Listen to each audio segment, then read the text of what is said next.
Hey guys, this is Justin. Hello and welcome to another video. So today we'll be diving into the hashtag AskEck archives and picking out one of your questions to take a look at and break down. And this is just a good reminder that if you have a topic you'd like to see me cover in a future video, leave it in the comments with the hashtag AskEck. Anyway, today Dominic asks about orbital bombardments, specifically why they're not more common. And I think that's a great question. He points out, for example, that at the Second Battle of Geonosis, we do see acclimators in atmosphere, but they don't really do anything to the enemy forces on the ground. The original trilogy is actually a bit smarter about this. We only get a couple of ground battles, one at Hoth, one at Endor, and in both cases, the movies explain why spaceships aren't involved. At Endor, for example, you've got the shield generator you probably don't want to be firing on. At Hoth, for most of the battle anyway, the rebel planetary shield is preventing any sort of bombardment. Other battles make a little less sense. I think Geonosis is the one where you really have to wonder why the Republic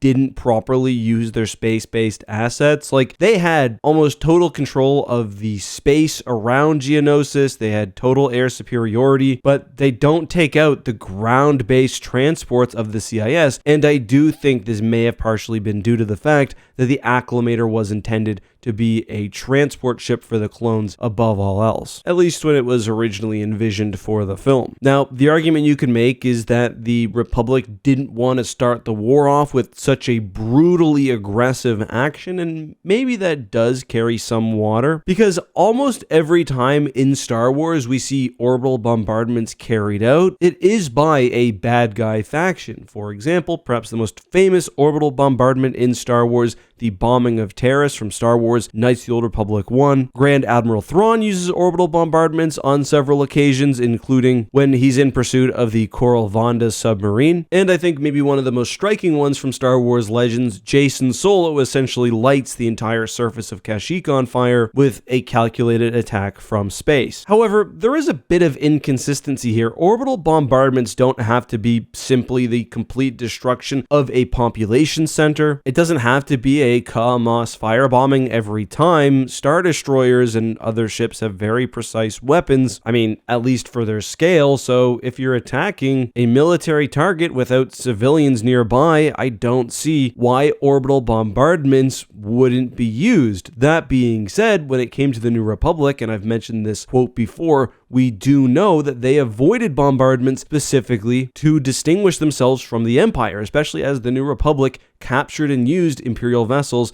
not just Star Destroyers, but even Super Star Destroyers. Somewhat ironically, the Battle of Boreas actually illustrates that the New Republic's refrain on orbital bombardment wasn't necessarily due to any real potential harm caused by civilians. At Boreas, the New Republic ruthlessly bombards the Yuuzhan Vong force, which has invaded the planet, as part of some advanced maneuvering by Wedge Antilles after friendlies had been evacuated. It didn't rain fire, rained columns of destructive energy, massed fire from turbolaser batteries far overhead, brilliant needles of light that poured into the jungle all around the kill zone. The turbolaser blast tore through vegetation, through everything beneath it. Blasts hitting trees detonated them in clouds of smoke. Beams hitting ponds and creeks and stagnant water sent up clouds of superheated steam. Beams flashed down through those clouds, but the manipulators of voids couldn't see them coming, couldn't maneuver the voids into place in time. Jaina sat transfixed. This was orbital bombardment, what the Empire's Star Destroyers had been built to do, what no Star Destroyer under the command of the New Republic had ever done. Jaina had heard about it, but it was just history, just some old-timey thing that no one ever had to worry about. And now she was seeing it. Lusankya was finally fulfilling the purpose for which she had been built,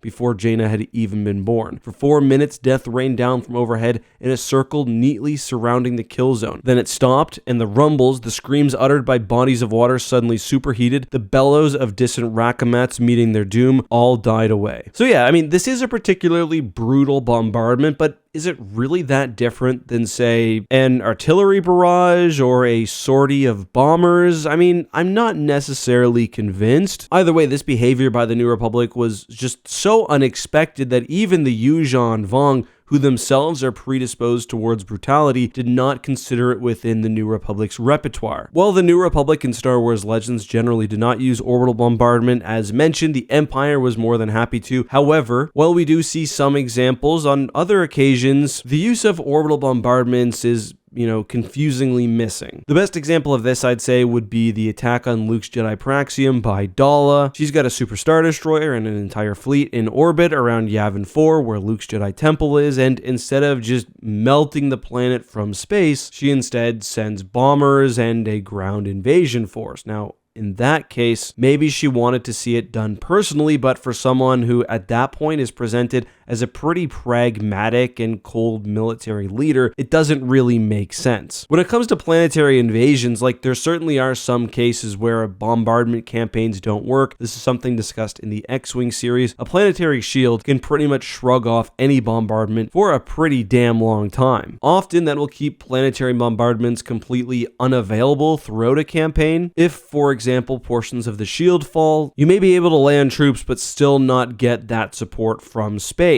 Often, as well, heavily defended planets like Hoth, for example, will have ground-based weaponry which could be catastrophic against enemies in space. And Hoth was a great example because the rebels really intelligently would briefly open the shield, fire at a Star Destroyer in orbit, then close it back up. The biggest problem, though, is honestly just who's writing the story. I alluded to that with the invasion of Yavin. I do think as well that orbital bombardments have been pretty inconsistently written. Both Thrawn and Ahsoka, for example, has the Star Destroyer just putting out little tiny laser blasts, and unfortunately that's not something that you can right away with lore. On the other hand, Star Wars Battlefront 2, for example, I thought used bombardments quite well. You're on the ground and you can call in support from the Starhawk, and it's devastating and precise. For the good guys, I guess you do generally have the explanation that it's so destructive to the planet and there's such potential for casualties, either civilian or collateral damage to one's own faction, that it's not worth doing it. But there are definitely situations during the Clone Wars, for example, when the CIS should have been shooting from orbit, and just generally, it's something that's underused for,